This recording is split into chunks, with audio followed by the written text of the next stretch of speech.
প্রিয় দর্শক শ্রোতা, আসসালামু আলাইকুম এবং অফুরন্ত শুভকামনা সবার জন্য। প্রধানমন্ত্রী জনাব তারেক রহমান আজ ভিজিট করছিলেন কিশোরগঞ্জ জেলা। প্রিয় দর্শক শ্রোতা, কিশোরগঞ্জে আজ বিকেলে পুরনো স্টেডিয়ামে একটি অনুষ্ঠানে বক্তব্য রাখছিলেন তিনি। আর সেই অনুষ্ঠানটি আয়োজন করা হয়েছিল ফ্যামিলি কার্ড বিতরণ এবং মসজিদের ইমাম মুয়াজ্জিন সঙ্গে অন্য ধর্মের উপাসনালয়গুলোতে কর্মরত ব্যক্তিদের সম্মানী ভাতা প্রদান করবার জন্য সেই অনুষ্ঠানটি আয়োজন করা হয়েছিল। সেখানে প্রধানমন্ত্রী বক্তব্য রাখছিলেন।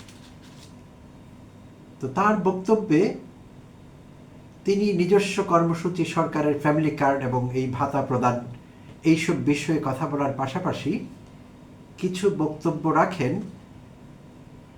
সংসদে প্রধান বিরোধী দল জামায়াতে ইসলামীকে ইঙ্গিত করে।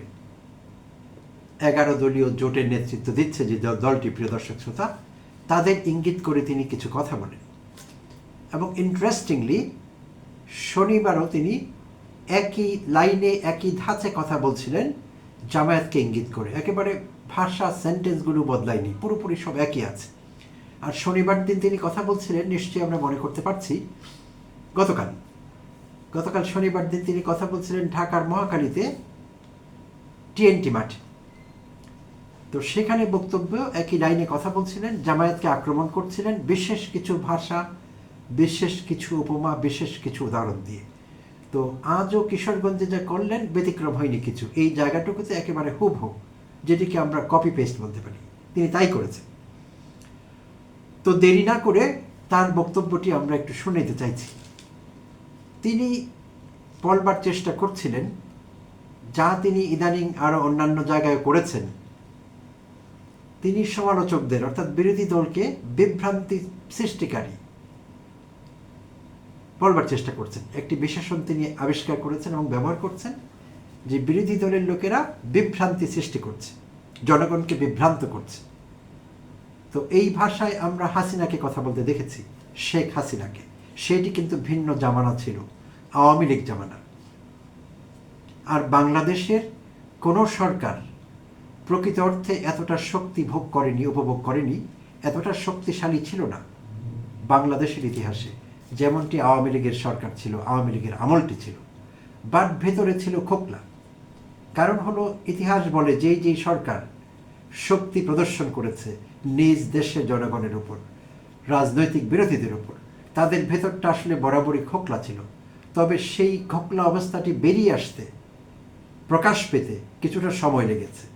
আর যখন প্রকাশ পেয়েছে তখন সেই তথাকথিত শক্তিশালী সরকারগুলো তাসের ঘরের মতো ভেঙে পড়েছে। তো হাসিনা সরকারেরও কোনো ব্যতিক্রম হয়নি।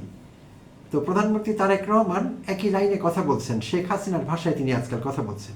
খুব বিস্মিত হই, খারাপ লাগে এই জন্যে যে এইসব কথাবার্তার চূড়ান্ত পরিণতি কি হতে পারে তিনি হয়তো আজ করতে পারছেন না, যেমনটি আজ করতে পারেননি শেখ হাসিনা। তো এক্স্যাক্টলি তার কথাগুলো একটু শুনে নেই। তিনি বলছিলেন যে বিভ্রান্তি সৃষ্টিকারীদের থেকে দূরে থাকতে হবে, জনগণকে সাবধানে থাকতে হবে, পাশাপাশি দেখতে হবে এরা অতীতে কি করেছে। জামায়াতের আমলনামা ধরে টান দিয়েছেন তিনি, অতীত আমলনামা, ভালো দিতেই পারেন। সেই অতীত বিবেচনা করে তাদেরকে আমাদের চোখে চোখে রাখতে হবে। বেশ ইন্টারেস্টিং।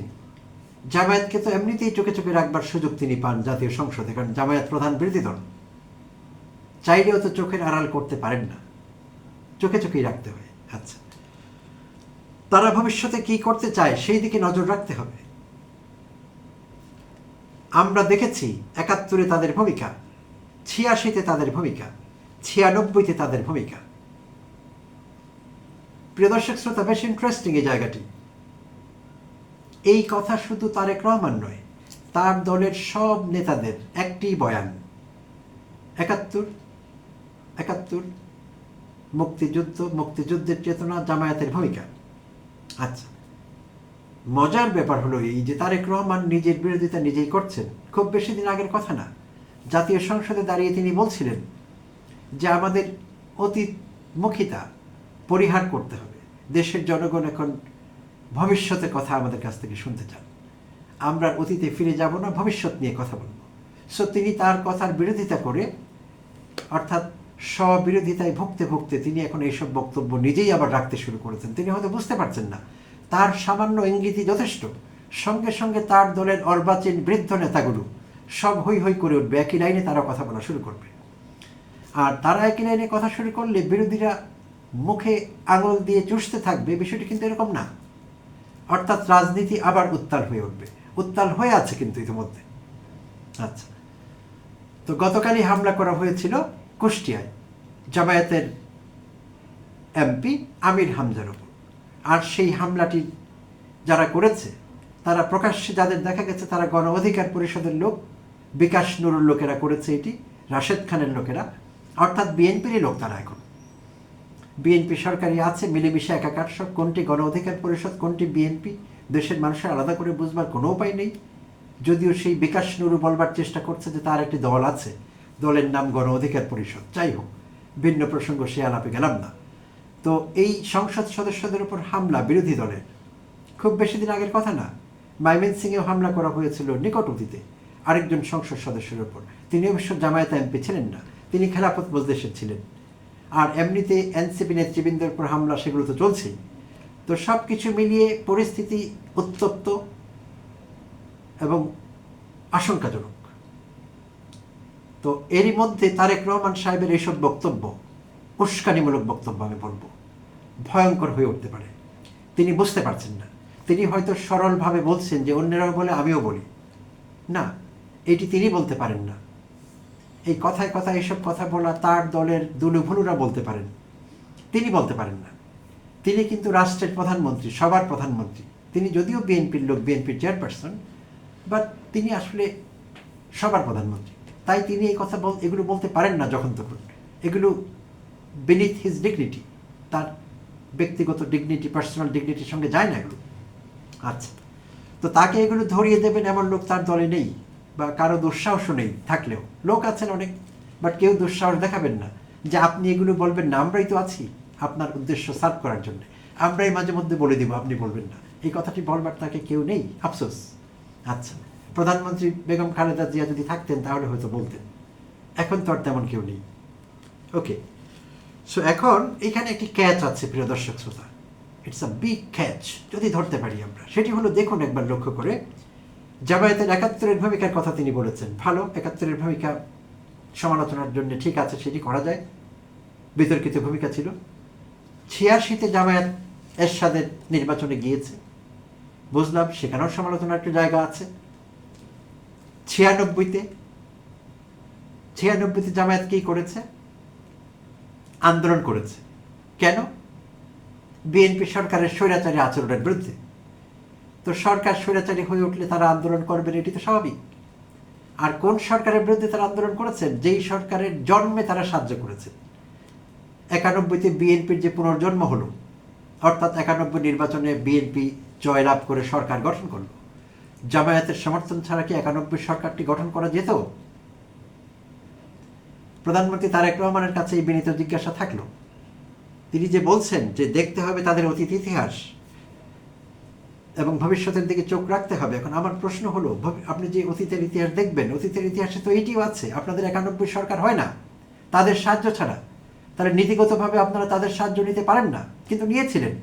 নিয়ে ৯১ সরকারটি দাঁড়িয়েছিল, সরকার গঠন করতে পেরেছিল। তো ৯৬-তে গিয়ে তারা আপনাদের কর্মকাণ্ডের বিরোধিতা করেছে, আওয়ামী লীগের সঙ্গে মিলেমিশে রাজনীতি করেছে, ঠিকই আছে, সেটি পরিবর্তিত পরিস্থিতিতে তারা সেটি করতেই পারেন, ফাইন। আচ্ছা, তাহলে প্রধানমন্ত্রী তারেক রহমান এখানে উল্লেখ করেন সুনির্দিষ্ট ৩টি সনের কথা, ৭১, ৮৬, ৯৬। ৯১-এর কথা তিনি এড়িয়ে গেলেন, বললেন না। কেন বললেন না? কারণ জামায়াতের সাহায্য নিয়েছিলেন যে, সে কথা তো বলা যায় না এখন, ভাষ্যের নাম তিনি এখন নেবেন কি করে। তাই ৯১-কে তিনি সযত্নে এড়িয়ে গেলেন। ২০০১-কে সযত্নে এড়িয়ে গেলেন, কারণ ২০০১-এ যে সরকারটি গঠিত হয়েছিল বিএনপি, সেই সরকারের জামায়াতে ইসলাম ছিল তাদের partner, strategic partner, political partner, এবং তাদের মন্ত্রী সবাই বিএনপির। ২জন জামায়াত এমপি দাপটের সঙ্গে মন্ত্রিত্ব করেছেন। শুধু মন্ত্রিত্ব করেননি, ইন্টারেস্টিংলি বিএনপির অন্য মন্ত্রীরা, সব কয়জন মন্ত্রী কোনো ব্যতিক্রম ছাড়া, সব কয়জন মন্ত্রী দুর্নীতি করেছেন, কম বেশি, ছোট বড় মাঝারি মেজর সেজো ধরনের দুর্নীতি তারা করেছেন। শুধু জামায়াতের এই 2 এমপির মন্ত্রণালয়ে কোনো মন্ত্রীর মন্ত্রণালয়ে কোনো দুর্নীতি হয়নি, কোনো রেকর্ড নেই। বেশ ইন্টারেস্টিং বিষয়টি। তাহলে দেশের মানুষ তো এইভাবে দেখবেন এখন যে বিতর্কিত ভূমিকা অতীতে যদি থেকেও থাকে, তারা যদি এখন সৎভাবে মন্ত্রণালয় চালান, রাষ্ট্র চালান, তাদেরই তো আমরা চাই। দেশের মানুষ তো এটাই বলবেন।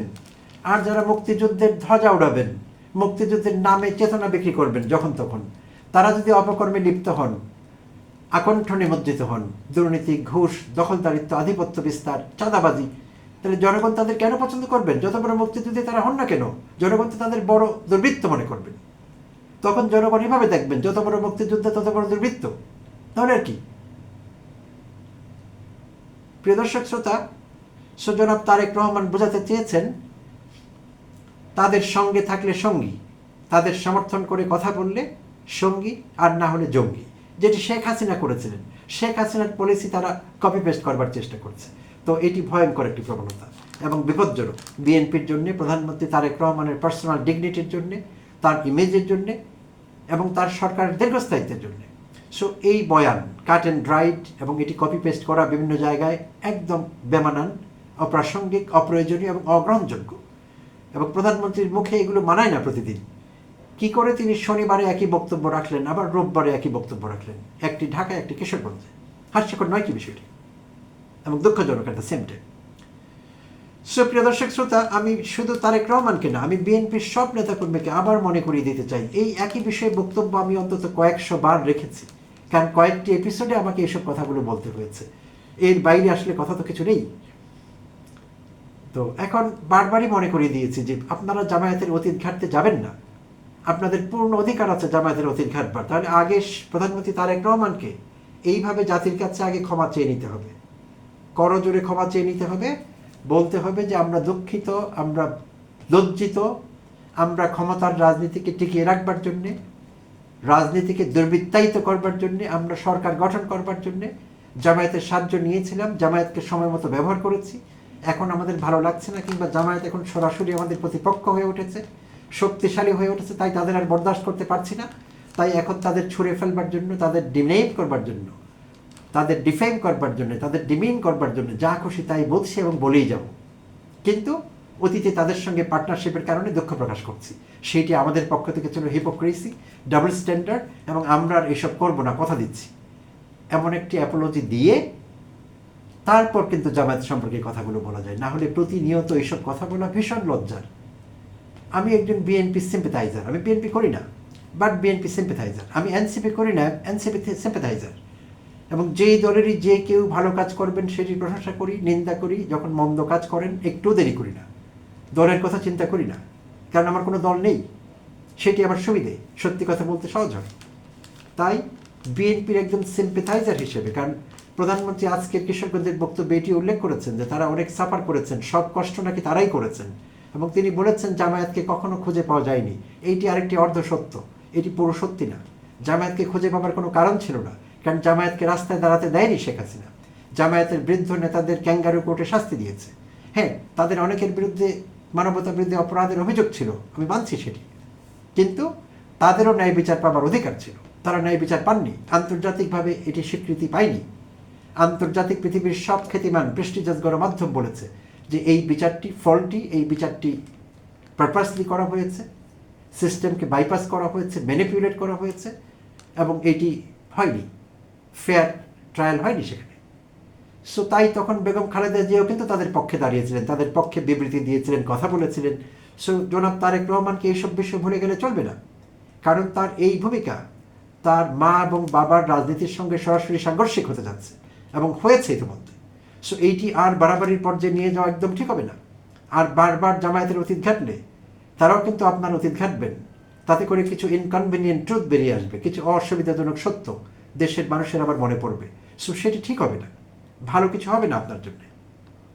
তো দয়া করে এই কাজগুলো বন্ধ করবেন, বিশেষভাবে দেশের প্রধানমন্ত্রী হয়ে আপনার মুখ থেকে বারবার এসব কথা আমরা শুনতে চাই না। আর সেদিনই আপনি বলেছিলেন যে এগুলো বাদ দিতে হবে, তাহলে আপনি বলেছেন এগুলো বাদ দিতে হবে, অতীতমুখিতা বাদ দিতে হবে, আপনি আবার খুঁজে খুঁজে জামায়াতের পেছনের ইতিহাস আমলনামা টেনে নিয়ে আসছেন। সো এটি একেবারেই সহবিরোধিতা, দয়া করে এগুলো থেকে দূরে থাকবেন, এবং সেটি আপনার জন্য কল্যাণকর। প্রিয় দর্শক শ্রোতা, অনেক অনেক ধন্যবাদ জানবেন। সঙ্গে থাকবার জন্য আবারও আপনাদের সঙ্গে কথা হবে অন্য আরেকটি এপিসোডে অন্য কোনো টপিক নিয়ে।